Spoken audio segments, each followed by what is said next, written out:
오늘 본문의 말씀을 중심으로 해서요, 거룩함에 함께하는 사람들이다. 누가 거룩한 일에 함께할 수 있을까? 오늘 이 본문의 말씀을 우리가 이해하려고 하면 그 배경을 알면 하나님의 말씀을 쉽게 이해할 수 있어요. 이스라엘이라고 하는 나라가요, 애굽에 400년 종살이하고 하나님이 지도자 모세를 세워가지고 그 백성들을 인도해서 광야 40년 길을 거쳐서 약속의 땅 가나안을 들어가게 돼요. 그리고 지도자 여호수아와 함께 그 가나안을 정복하고 난 뒤에 하나님의 통치, 신정 정치가 이루어지는 겁니다. 그러면서 하나님은 어떤 일을 만날 때마다 지도자를 세우는데 그 지도자가 사사인 거예요. 그래서 이 사사, 하나님이 세운 그들을 통해서 그 위기를 이기게 하시고 그리고 또 새로운 길로 나아가게 되는 겁니다.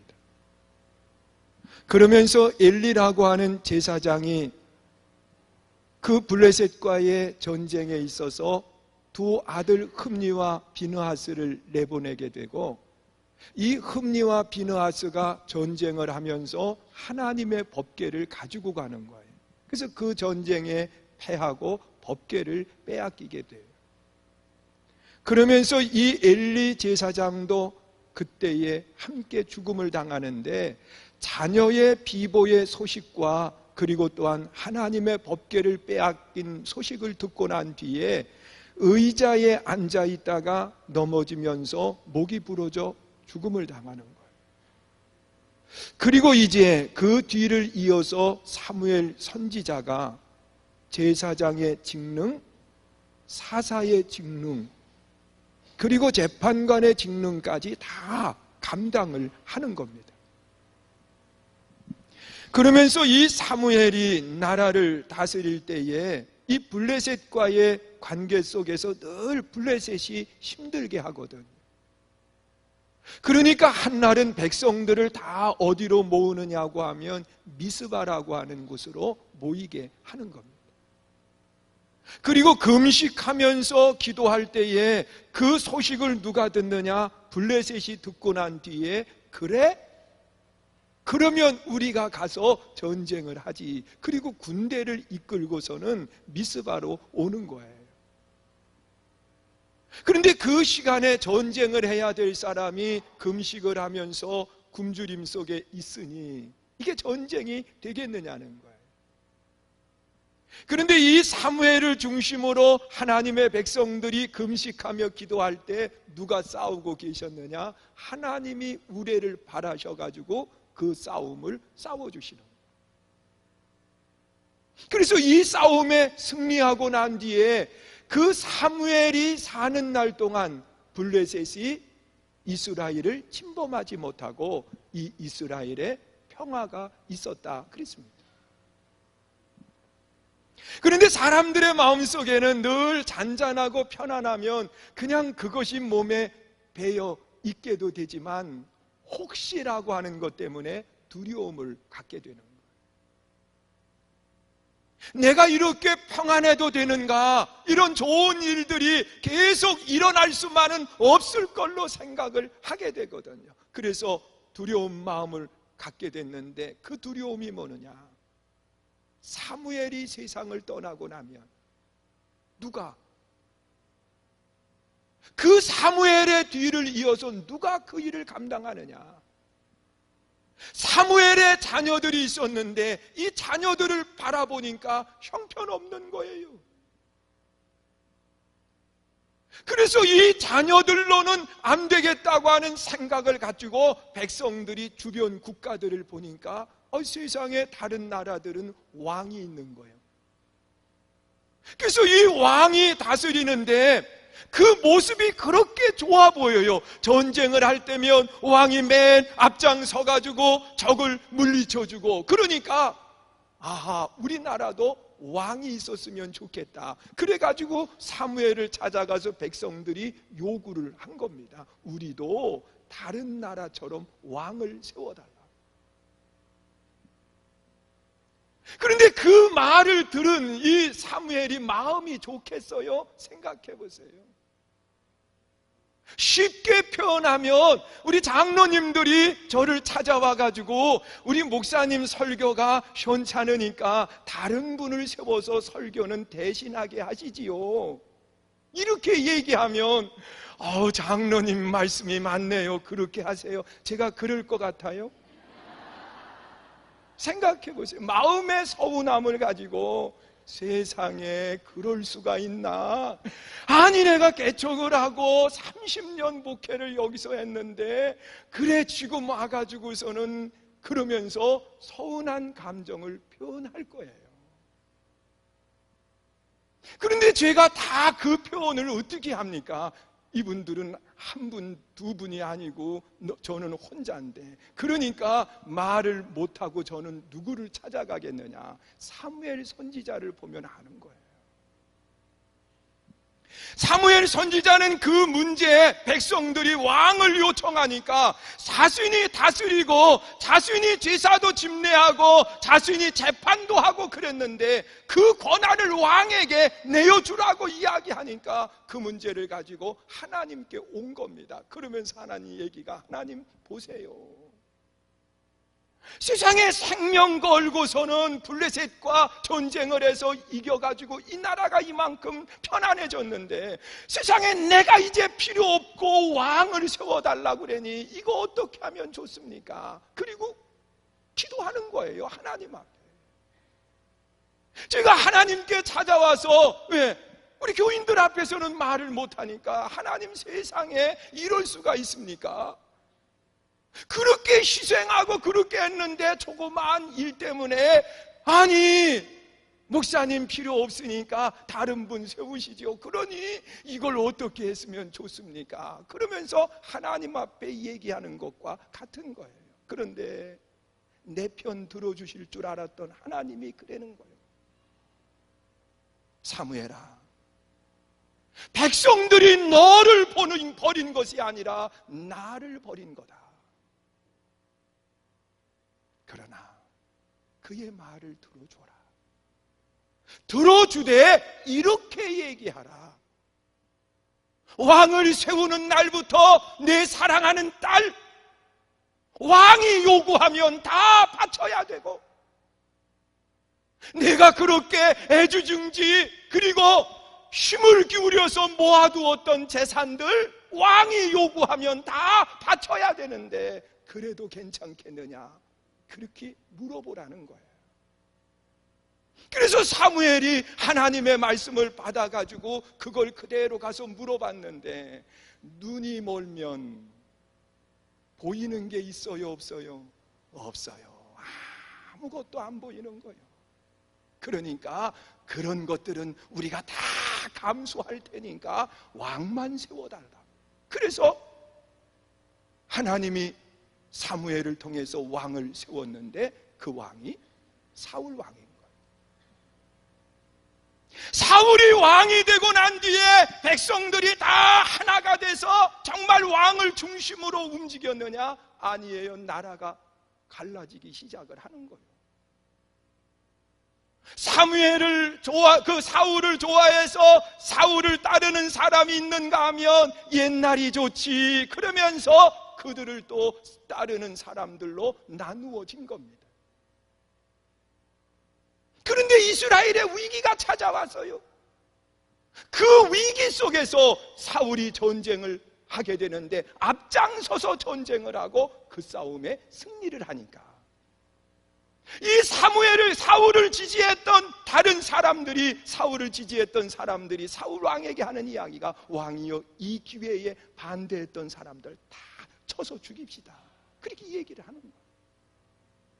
그러니까 이 사울 왕이 들어보니까 괜찮기도 하지만 아니거든요. 반대했다고 다 죽이면 어떻게 되겠어요? 그러니까 아니다, 함께 가야 된다. 그러면서 그 나라가 하나가 돼서 함께 가는데, 이 사울이 왕이 되고 나라가 든든히 서가고 승리하고 나니까 그의 마음에 교만이 싹트기 시작을 한 거예요. 배는 게 없는 거예요.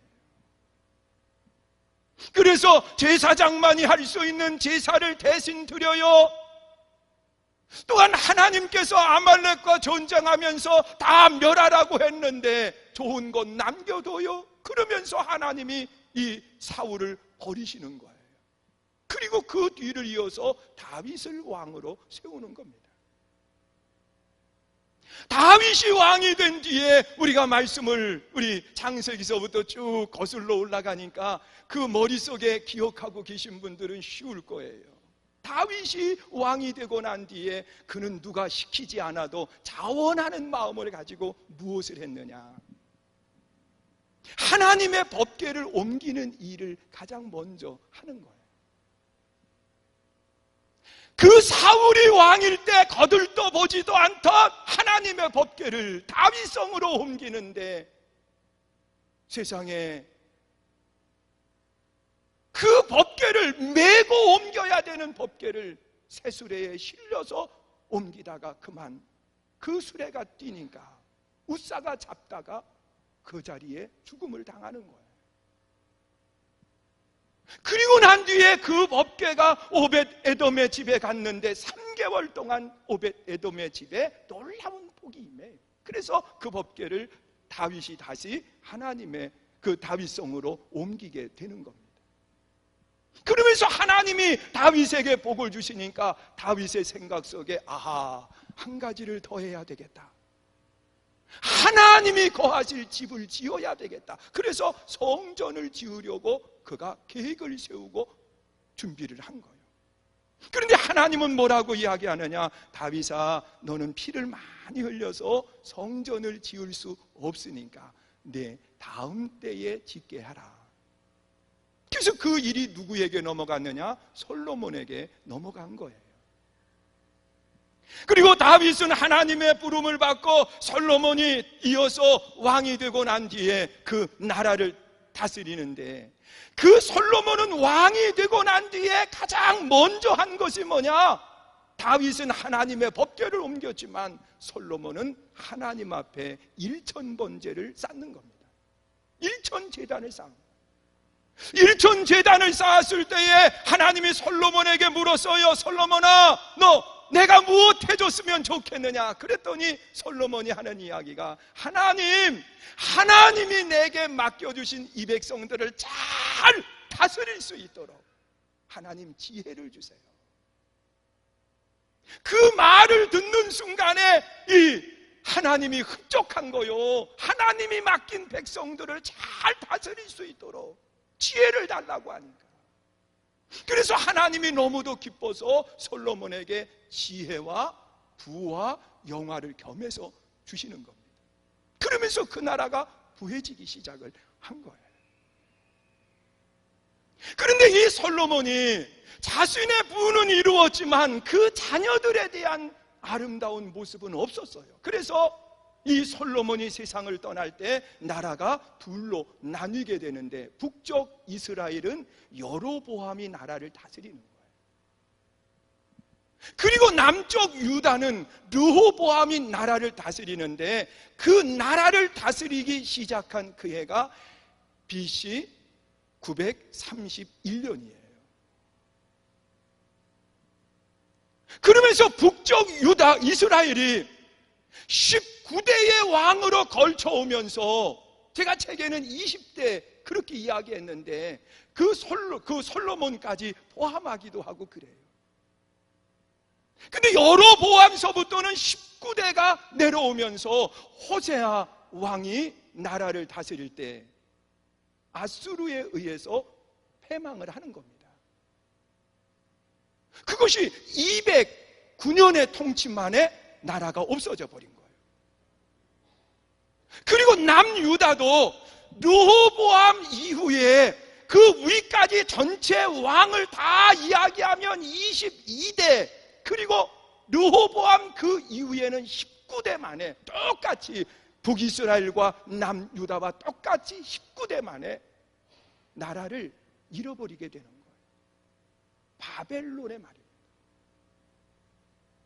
그런데 이 바벨론의 포로가 될 때에 보면은 3차에 걸쳐서 잡혀가게 되는데, 여호와킴이라고 하는 왕이 나라를 다스릴 때에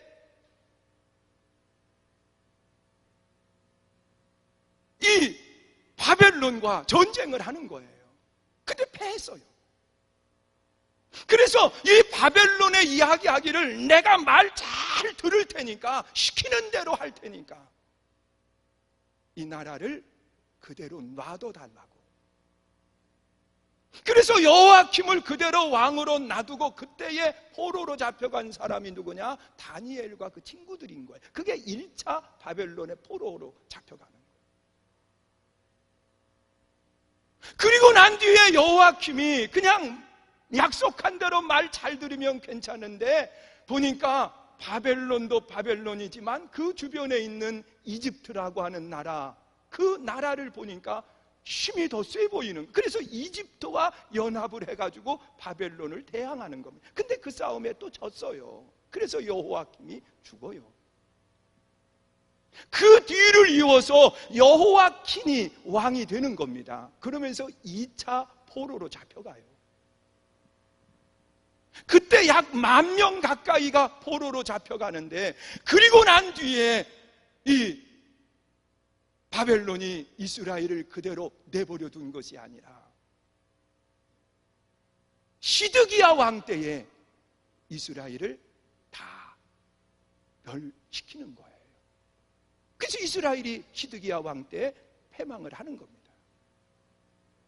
그리고 그때에 지혜로운 사람들은, 지식 있는 사람들은 다 포로로 잡혀가고, 이스라엘에 남아있는 사람들은, 죄송한 얘기지만 일할 수 없는 사람만 남겨둔 거예요.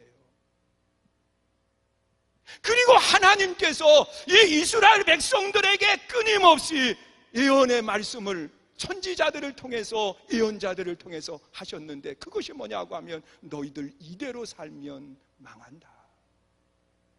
그러니까 하나님을 떠난 우상 숭배의 삶에서 빨리 벗어나서 새로운 삶으로 나아가라고, 그래야 그것이 살 길이라고 외치는 거예요.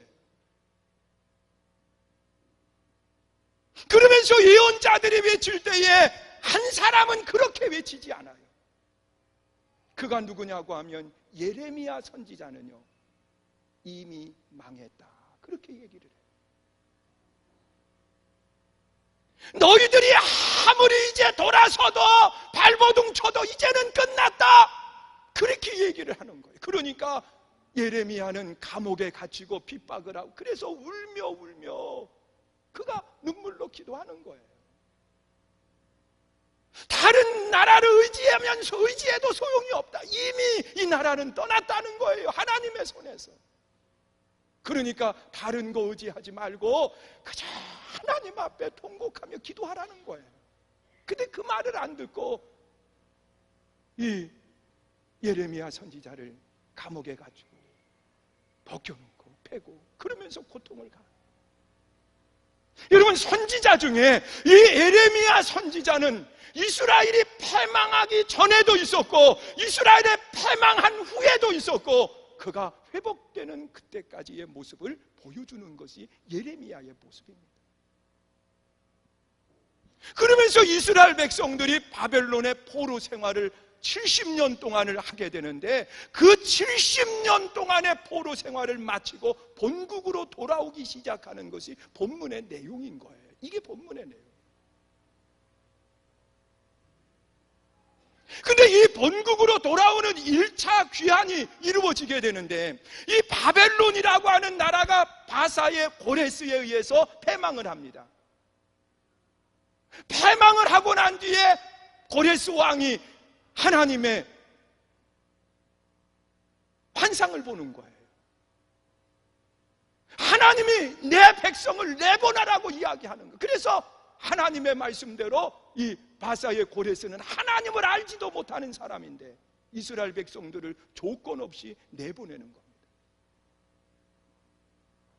조건 없이 내보내는데 예루살렘 무너진 성전에서 가지고 왔던 기물들을 다 주고, 그리고 그걸 가지고 가서 은금도 주고 그걸 가지고 가서 무너진 성전을 다시 지으라고 이야기를 합니다.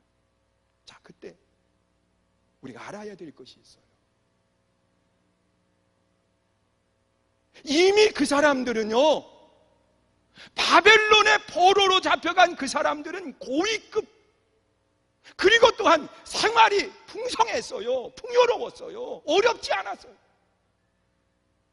여러분, 성경을 잘 보시면은요, 바벨론의 포로 생활을 할 때에 이스라엘 백성들의 삶이 비참했느냐? 아니에요. 풍성했습니다. 다니엘과 같은 사람은 1차로 포로로 잡혀갔지만은 그 사람은 그 나라의 왕 다음에 2인자가 됐어요. 여러분, 에스더라고 하는 여인은 왕후가 됐어요. 느헤미야 같은 사람은요, 술 맡은 관원. 그 말은 왕이 제일 신뢰하는 사람이 누구냐? 느헤미야라는 거예요.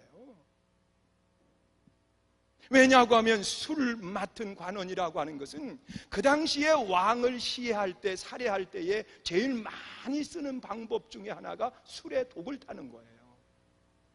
사람이 술에 취하면 자기 죽는 거 알아요? 몰라요? 몰라요 대답한 분은 조금, 근데 아무 얘기도 안 하는 사람들은 알면서도 시침이 떼시는 분들도 계시고, 처음부터 먹어보지 못한 분들은 뭔지도 몰라요. 어떤 분이 그랬대잖아요. 아침에 일어나 보니까 세상에 거울이 다 반창고로 붙여 있는 거예요. 그러니까 아내가, 아니 이게 왜 여기 이렇게 다 붙여놨냐고 그랬더니 하는 얘기가, 술 취해가지고 오다가 도로가 벌떡 일어나더래요. 그래서 도로가 벌떡 일어나가지고 들이받아서 여기가 막 까졌는데 거울을 보고서는 반창고를 붙인 거예요. 근데 그게 자기 얼굴에 붙인 게 아니라 거울에다가 다 붙여놓은 거예요. 그게 취한 사람들의 모습이라는 거예요. 그게요. 그러니 뭘 알겠어요? 뭘 알겠어요? 자기 죽는 걸 모르는 거예요. 그러니까 가장 믿을 수 있는 사람에게 그 일을 맡기는 겁니다. 그러니 느헤미야는 왕이 제일 신뢰하는 사람 중에 한 사람. 이러한 좋은 위치, 좋은 환경, 좋은 조건 속에 사는데 남아있는 사람들은요, 느헤미야의 말을 빌린다고 하면 남아있는 사람은 비참한 인생을 살아가는 거예요. 일할 수 없는 나약한 사람들만 남아있었고요, 거기다가 농사를 그래도 지어서 거둘만 하면 왜 그 다른 나라가 와가지고서는 다 빼앗아가니까 삶이 비참한 거예요. 그 소리를 듣고 느헤미야가 통곡하며 기도하는 거예요. 이런 환경 속에서 가라고 하면 아멘, 그리고 보따리 싸가지고 가겠느냐는 거예요. 좋은 환경 속에서 에어컨 펑펑 나오는 이런 좋은 환경, 여기에서 예배드리다가 지하 개척교회로 가라 그러면 아멘, 그리고 가겠느냐는 거예요. 목사님 서운해요 그러면서 이 얘기 안 하겠느냐는 거예요. 왜 내가 꼭 가야 됩니까? 다른 사람도 있는데 왜 꼭 내가 가야 됩니까? 그때 스룹바벨이요, 백성들을 이끌고 1차 귀환을 하는 거예요. 그게 오늘 내용입니다. 그래서 스룹바벨을 중심으로 해서 하나님의 백성들이 돌아와서 무너진 성전을 다시 재건을 하는데, 그 성전을 짓고 난 뒤에 시편 126편에 나타나 있는 말씀, 137편에 나타나 있는 말씀을 보니까 꿈만 같았더라 그랬어요. 꿈만. 내가 꿈꾸는 것 같아도 너무 좋은 거요. 왜냐하고 하면 이스라엘 백성들이요, 그 바벨론의 포로 생활을 하면서 물질적으로나 세상적인 모습 속에서는 부족함이 없었지만 영적인 피폐함 때문에 영적 고난 속에 그들은 생활을 한 거예요. 먹어도 먹는 것 같지가 않은 거예요. 하나님을 예배했던 그 화려한 성전, 그 하나님을 찬양했던 그 아름다운 성전, 이것이 다 무너져 버리고 모일 수 있는 공간이 하나도 없는. 그래서 성경에 나타나 있는 말씀을 보면 이스라엘 백성들이 바벨론에서 다 강가에 나와서 그들이 하나님 앞에 통곡하며 기도하는 거예요. 강가에 나와서 하나님 앞에 예배할 수 있는 공간이 없으니까 강가에 나와서. 나도 우리 성도님들과 대화를 나눌 때에 그런 이야기를 해요. 목사님, 내가 교회를 정하지 못하고 있을 때 먹어도 먹는 것 같지도 않고요, 기쁨도 없어요. 그래요. 성도들이요, 육체적인 것도 그렇지만 영적 피폐함을 가질 때 그때 사는 기쁨이 없어요. 행복이 없어요. 이스라엘이 그런 거예요. 이런 그 영적인 피폐함 속에 있던 그들이 하나님의 성전을 건축하고 난 뒤에 얼마나 좋은지 그들은 성전을 바라보면서 울은 거요. 다 울은 거요. 울음 속에는 두 종류의 울음이 있었어요. 하나는 나이가 드신 분들은 옛날 성전을 알아요. 그런데 솔로몬 1차 성전보다 스룹바벨 2차 성전이 보기가 형편이 없었어요. 그 모습을 바라보며 안타까워서 눈물을 흘리고, 그리고 또한 2세대, 3세대의 사람들은 예루살렘 성전을 못 봤어요. 그냥 강가에서 예배를 드리다가 강가에서 기도하다가 하나님의 성전을 건축했는데 그 기물들은 그대로잖아요. 그런 모습을 바라보면서 감격의 눈물을 흘리는 거예요. 그런데 그 고난의 현장에 가라고 할 때 누가 가겠느냐 생각해 보세요. 이스라엘 백성들이 1차, 2차, 3차에 걸쳐서 포로가 된 것처럼 1차, 2차, 3차에 걸쳐서 귀환을 하는 겁니다. 1차는 스룹바벨을 중심으로 해서 예루살렘 성전을 재건하기 위해서 왔고, 2차는 에스라를 중심으로 해서 영적 부흥운동을 일으키기 위해서 왔고, 3차는 느헤미야를 중심으로 해서 무너진 성전이 아니라 성벽을 다시 재건하기 위해서 오는 겁니다. 그래서 3차에 걸쳐서 오는 거예요. 근데 누가 왔느냐? 이거는 누가 거룩한 하나님의 일에 동참할 수 있느냐라고 하는 거예요. 오늘 본문 5절 말씀에 우리 한번 보세요. 뭐라고 이야기하느냐? 읽습니다. 시작. 이에 유다와 베냐민 족장들과 제사장들과 레위 사람들과 그 마음이 하나님께 감동을 받고, 예, 됐어요. 여기까지만 읽어요. 그 마음에 무엇을 받았다고요? 하나님의 감동을 받은 사람. 하나님의 감동.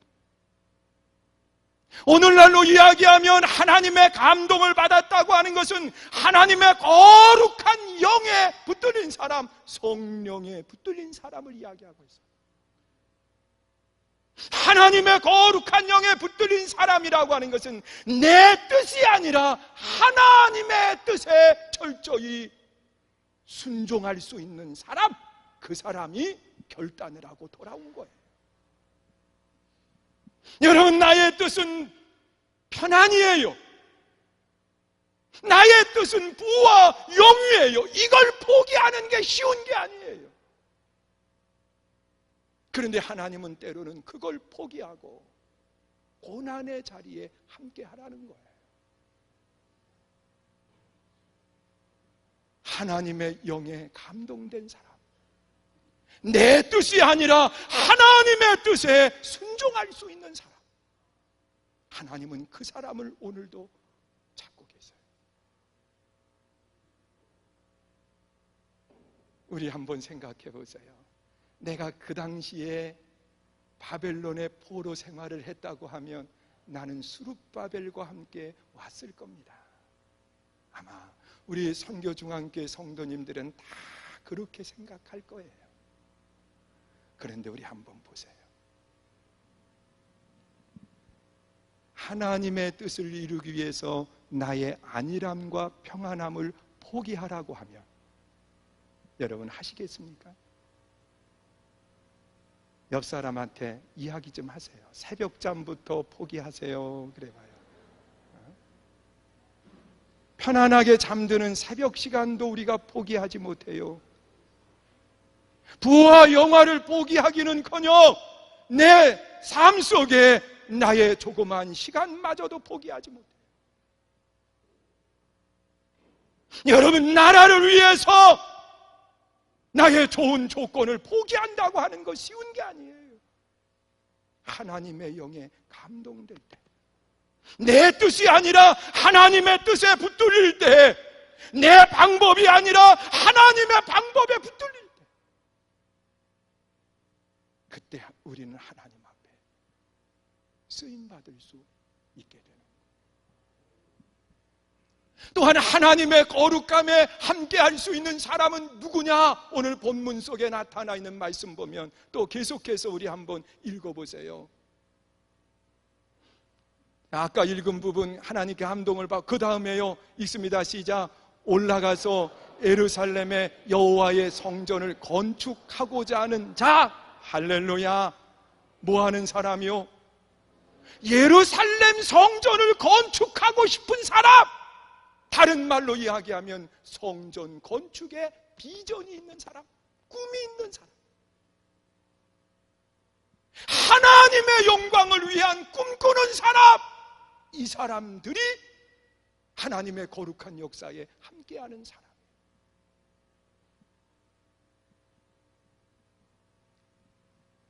오늘 여러분들의 꿈은 뭡니까?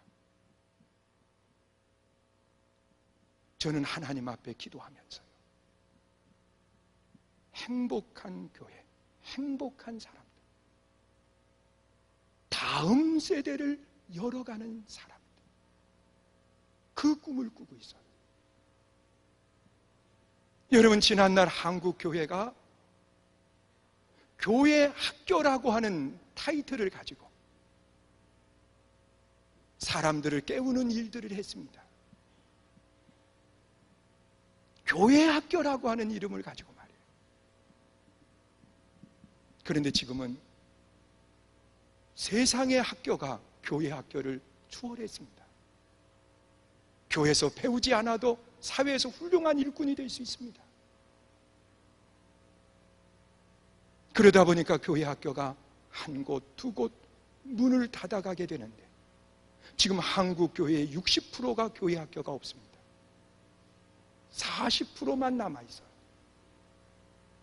그것도 시간이 지나면 지날수록 점점 교회들이 교회 학교를 문을 닫게 돼 있습니다. 이유는 두 가지입니다. 하나는 가르쳐야 될 분들이 없어지는 거예요. 또 하나는 아이들이 떠납니다. 아이들이 교회를 떠납니다. 여러분, 다음 세대를 열어가기 위한 꿈이 우리에게 있어야 돼요. 내 자녀에 대한 비전이 우리의 마음속에 있어야 돼요. 아이들이 교회를 나올 만한 이유가 있게 해야 돼요. 그것이 하나님이 기뻐하는 일이에요. 오늘 여러분들은 무슨 꿈을 꾸고 있습니까? 무너진 성전을 다시 세울 꿈을 꿔야 되는데, 오늘 여러분들의 무너진 부분을 다시 세울 수 있는 꿈을 꿔야 되는데, 여러분이 그 꿈이 뭡니까? 가정예배가 무너졌다고 하면 가정예배를 세우는 꿈을 꿔야 돼요. 하나님의 영광을 위해서 일하는 꿈을 꿔야 돼요. 하나님은 오늘도 사람을 쓰기보다는 그 사람의 꿈을 들어쓰십니다. 하나님은 요셉을 들어쓰실 때에 요셉의 꿈을 들어쓴 거예요. 오늘 여러분들은 무슨 꿈을 꾸고 있어요? 바벨론의 포로 생활을 했던 그들이 회복이 되면서 그들은 예루살렘 성전을 다시 세울 꿈을 꿨습니다. 그들이 하나님의 거룩한 역사에 함께했습니다. 또한 누가 하나님의 거룩한 역사에 함께하겠습니까? 우리 5절 마지막 부분 한번 읽어보세요. 자, 읽습니다. 시작. 다, 맨 끝부분이요. 시작. 다 일어나니. 할렐루야. 다 뭐 했다고요? 일어난다. 여러분, 우리는 알아야 됩니다. 내가 생각하면 쓰임받을 줄 알지만 아닙니다. 생각해서 쓰임받는 것이 아니라 일어나 행동할 때 쓰임받는 겁니다. 하나님은 내 생각 속에 있는 것을 쓰시는 하나님이 아니라 일어나 행동하는 사람을 쓰시는 겁니다. 사단이 제일 좋아하는 것이 뭡니까? 오늘부터 하지 말고 내일부터 하라. 그게 사단의 방법이라는 거예요. 교회 가는 거 이번 주는 바쁘니까 다음 주부터. 기도하는 거 이번 주 피곤하니까 다음 주부터. 그러면서 다음으로 밀게 만든다는 거예요. 아니에요. 지금이에요. 오늘 본문에 나타나 있는 말씀을 보면 하나님의 역사에 참여한 사람은 다 일어나! 그래서 내일로 미루지 아니하고 하나님의 감동의 역사가 일어났을 때 일어나는 거예요. 일어나서 가는 거예요. 가서 해야 될 일을 하는 거예요. 그것이 하나님이 기뻐하는 아름다운 성도의 모습입니다. 사랑하는 성도 여러분, 안타까운 것은 기독교가 무너져 가고 있습니다. 이유가 뭡니까? 옛날에는요, 복음을 들고만 가도 사람들이 인정을 했습니다. 생각해 보세요. 예수 믿는다 그러면 세상 사람들이 이구동성으로 하는 이야기가 믿을만해, 그렇게 얘기했습니다. 그냥 복음을 복음으로만 들고 가도 다 사람들이 인정해 줬습니다. 그런데 지금 복음을 들고 여러분들이 세상으로 가면 세상이 뭐라고 이야기합니까? 복음으로 받아들이는 것이 아니라 너나 잘해, 그렇게 이야기합니다. 어제 어느 감독님이 설교를 하는데 그 이야기를 하시는 거예요.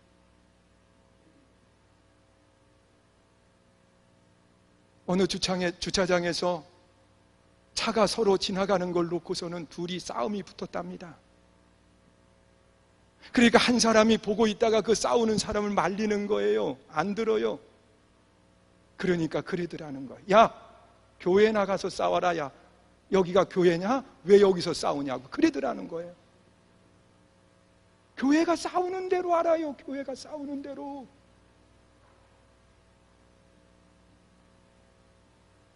여러분, 지금은 복음을 복음으로 들고 가면 안 돼요. 복음을 거룩한 보자기에 싸서 가져가야 돼요.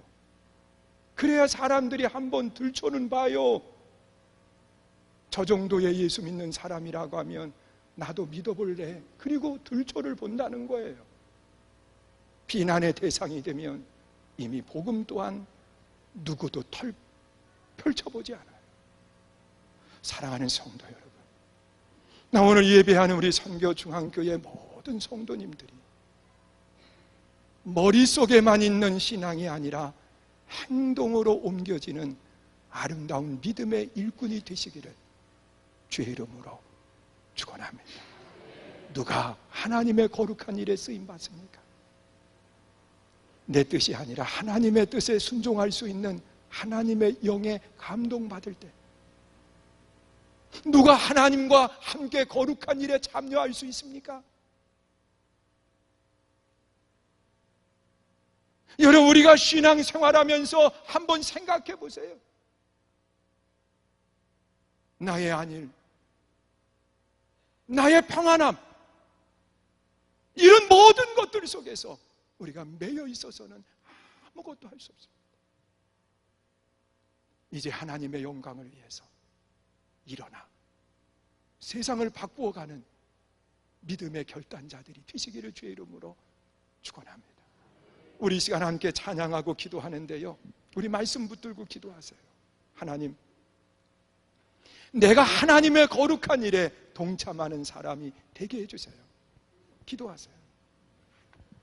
그리고 어제 제가 문자를 받았어요. 기도 요청을 하는 문자예요. 또 병원도 갔다 왔어요. 우리 지방의 목사님 한 분이 교통사고가 났어요. 근데 굉장히 많이 다쳤어요. 그 교회 장로님이 저에게 그런 이야기를 하세요. 목사님, 월요일 날이 고비래요. 기도해 주세요. 제가 누구라고는 얘기를 안 해요. 그런데 굉장히 많이 다쳤어요. 우리 성도님들도 그렇지만 우리가 안타까운 마음으로 목회의 평생을 달려왔는데 하나님의 영광이 될 수 있게 해달라고 기도해 주세요. 그리고 여러분 각자를 위해서 기도하는데 하나님, 내가 하나님 앞에 쓰임받게 해주세요. 우리 함께 기도하고, 또 기도받기 원하신 분들은 나오시면 우리 함께 기도하는 시간을 갖습니다. 나 주님의 기쁨 되기 원하네.